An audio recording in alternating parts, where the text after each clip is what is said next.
नमस्ते। आज हम unit 2 the sound of music part 2 the shehnai of Bismillah Khan के थिंकिंग अबाउट लैंग्वेज के क्वेश्चन से करेंगे। First look at this sentences. इन वाक्यों को देखें। Evelyn was determined to live a normal life. Evelyn ने एक नॉर्मल जिंदगी जीने का पक्का इरादा कर लिया था। Evelyn manage to conceal her growing deafness from friends and teachers. Evelyn अपने बढ़ते बहरेपन को दोस्तों और टीचरों से छिपाने में कामयाब रही। Tellist parts answer the questions. What was Evelyn determined to do? And what did Evelyn manage to do? They begin with a to verb, to live, to conceal. यानी इटैलिक किए गए हिस्से इन सवालों के जवाब देते हैं। एवलिन ने क्या करने का पक्का इरादा किया था और एवलिन ने क्या किया। वे एक टू वर्ब टू लिव यानी जीना एंड टू कंसील यानी छिपाना से शुरू होते हैं। मतलब जो सेंटेंस है जिसका आंसर दिया जाता है वो किससे शुरू होता है, टू वर्ब से। Okay, complete the following sentences beginning with a to verb. Try to answer the question in brackets. नीचे दिए गए वाक्यों को पूरा करें। टू वर्ब से शुरू करके ब्रैकेट में दिए गए सवालों के जवाब देने की कोशिश करें। मतलब आपको कोष्टक में दिए गए यानी ब्रैकेट में दिए गए क्वेश्चन के आंसर देने हैं और उसका आंसर टू से शुरू होना चाहिए, टू वर्ब से। Okay, first, the school sports team hopes to win the match. आपको ब्रैकेट में क्या क्वेश्चन पूछा था, what does it hope to do, यानी कि वह क्या करने की उम्मीद करती है। स्कूल की स्पोर्ट्स टीम मैच जीतने की उम्मीद करती है, तो क्या आएगा, hopes to win the match. देखिए टू वर्ब से शुरू हुआ और वो क्या चाहती है, आपको पूछा था क्या करने की उम्मीद करती, तो क्या करने की उम्मीद करती है, टू विन द मैच यानी कि मैच जीतने की उम्मीद करती है। और हमारा आंसर किससे शुरू हुआ, टू से, टू वर्ब से, तो to win the match. Okay, second, we all want to succeed in life. आपको ब्रैकेट में क्या क्वेश्चन पूछा गया, what do we all want to do, हम सभी क्या करना चाहते हैं। तो क्या आएगा, हम सभी जिंदगी में सफल होना चाहते हैं। तो वी ऑल वांट टू, देखिए टू से शुरू हुआ, टू सक्सीड इन लाइफ यानी कि जिंदगी में सफल होना चाहते हैं। टू वर्ब से अब शुरू होने वाले आंसर आपको देने हैं। यहाँ पे आप कोई दूसरा सेंटेंस भी यूज कर सकते हैं। ओके, जो टू से शुरू होना चाहिए। Third, they advise the hearing impaired child's mother to take her to a specialist. आपको ब्रैकेट में क्या पूछा गया है, what did they advise her to do, यानी कि उन्होंने उसे क्या करने की सलाह दी। उन्होंने सुनने में दिक्कत वाले बच्चे की माँ को उसे किसी स्पेशलिस्ट के पास ले जाने की सलाह दी। तो क्या आएगा, to take her to a specialist यानी कि स्पेशलिस्ट के पास ले जाने की सलाह दी। जैसे कि आप देख सकते हैं टू वर्ब से आंसर शुरू होता है, to take her to a specialist. Okay, fourth, the authorized permitted us to use the auditorium। यानी क्या कह रहा है ब्रैकेट में, what did the authorities permit us to do। अधिकारियों ने हमें क्या करने की इजाज़त दी। तो अधिकारियों ने हमें ऑडिटोरियम इस्तेमाल करने की इजाज़त दी। तो आपके क्वेश्चन में ही यहाँ पे टू पहले से ही है, the authorities permitted us to, तो क्या आएगा, टू यूज द ऑडिटोरियम यानी कि ऑडिटोरियम इस्तेमाल करने की इजाजत दी। Okay, fifth, a musician decided to practise hard. Bracket में देखिए, what did the musician decided to do. Musician ने क्या करने का फैसला किया, तो एक म्यूजिशियन ने कड़ी प्रैक्टिस करने का फैसला किया। तो क्या आएगा, अ म्यूजिशियन डिसाइडेड टू, इसमें भी टू आपको पहले से दिया गया, तो क्या आएगा, टू प्रैक्टिस हार्ड यानी कि कड़ी मेहनत करने का फैसला किया। Okay, second, from the Text on Bismillah Khan. Find the words and phrases that match these definitions and write them down. The number of the paragraph where you will find the words phrases has been given for you in brackets. Bismillah Khan पर आधारित पाठ से ऐसे शब्दों और वाक्यांशों को ढूंढें जो इन परिभाषाओं से मेल खाते हों और उन्हें लिख लें। जिस पैराग्राफ में आपको ये शब्द या वाक्यांश मिलेंगे उस पैराग्राफ की संख्या कोष्टक यानी कि ब्रैकेट में आपके लिए दी गई है। ओके, तो हमें उससे मिलता जुलता क्या लिखना है, ऐसे शब्द और वाक्यांश जुड़े जो इनसे क्या होते हैं, इन परिभाषाओं से मेल खाते हैं।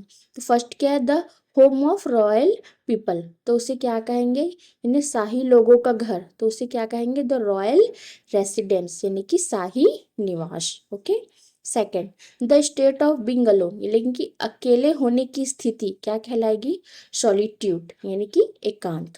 Third, a part which is absolutely necessary यानी कि कोई ऐसा हिस्सा जो बिल्कुल जरूरी हो, तो क्या आएगा, इंडिस्पेंसिबल यानी कि अनिवार्य। Okay, fourth, to do something not done before यानी कि कुछ ऐसा करना जो पहले कभी ना किया गया हो, तो क्या आएगा, इन्वेंट यानी कि आविष्कार करना। फिफ्थ, विदाउट मच एफर्ट यानी कि बिना ज्यादा मेहनत के, तो क्या आएगा, एफर्टलेसली यानी कि आसानी से। Six, quick and in large quantities यानी कि तेजी से और बड़ी मात्रा में, तो इसे क्या कहेंगे, थिक एंड फास्ट, बहुत तेजी से। Okay, third, tick the right answer यानी कि सही जवाब पर निशान लगाएं। यहाँ पे मैंने राइट आंसर को हाईलाइट कर दिया है। First, when something is revived it remains dead lives again यानी कि जब किसी चीज को फिर से जिंदा किया जाता है तो वह क्या हो जाती है, लिव्स अगेन यानी कि फिर से जिंदा हो जाती है। तो क्या आएगा, when something is revived it lives again यानी कि जब किसी चीज को फिर से जिंदा किया जाता है तो वह फिर से जिंदा हो जाती है। फिर से जिंदा हो जाती के लिए क्या आएगा, lives again. Second, when a government bans something it wants it stopped और स्टार्टेड, तो क्या आएगा, जब कोई सरकार किसी चीज पर रोक लगाती है तो वह चाहती है कि उसे रोक दिया जाए, तो रोक दिया जाए के लिए क्या होगा, stop. Okay, third, when something is considered auspicious welcome it और अवॉइड इट यानी जब किसी चीज को शुभ माना जाता है तो उसका क्या किया जाता है, उसका स्वागत किया जाता है।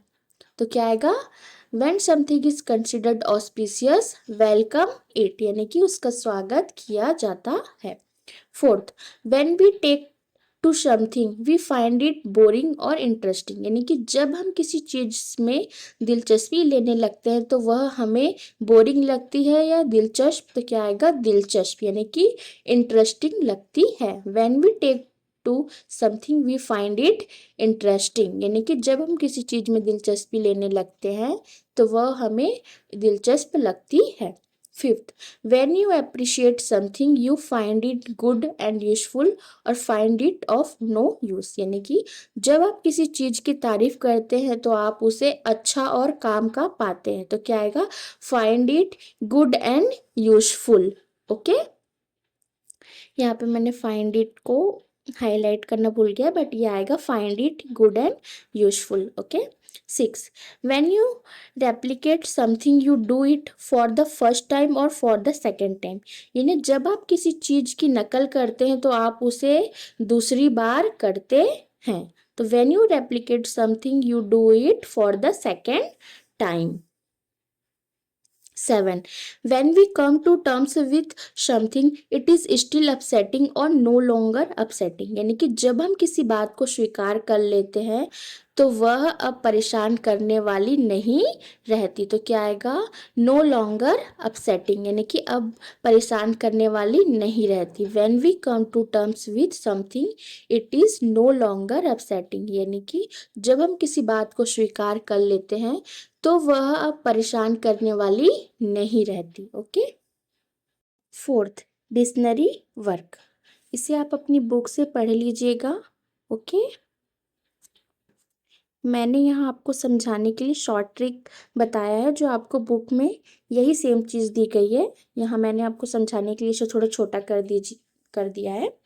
तो देखिए फर्स्ट क्या है, ऑस्पिशियस का use. Sentence, the sound of the shehnai is auspicious, यानी कि शहनाई की आवाज शुभ होती है। तो रूल देखिए, ऑस्पिशियस वर्ब बी के बाद आता है ना, यानी कि जो ऑस्पिशियस जो है वो क्या कह रहा है, बी वर्ब के बाद आता है। तो यहाँ पे बी का मतलब है is, am, are, was and were, है ना, ये भी आपके वर्ब हैं, है ना।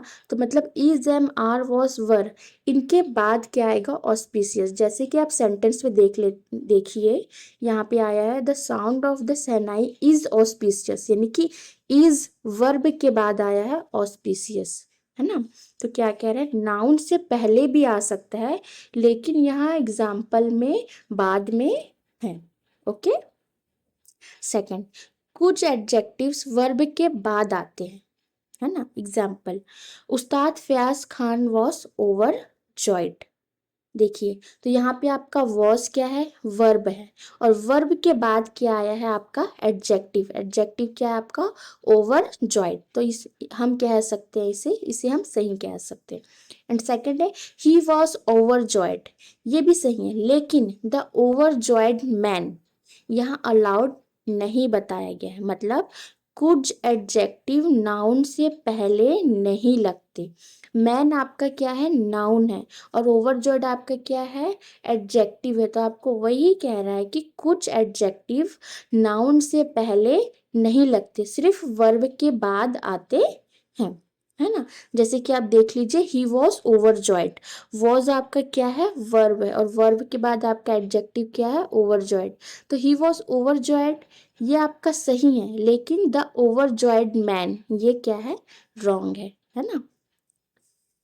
थर्ड, इल्डर वर्सेस ओल्डर, बहुत इंपॉर्टेंट।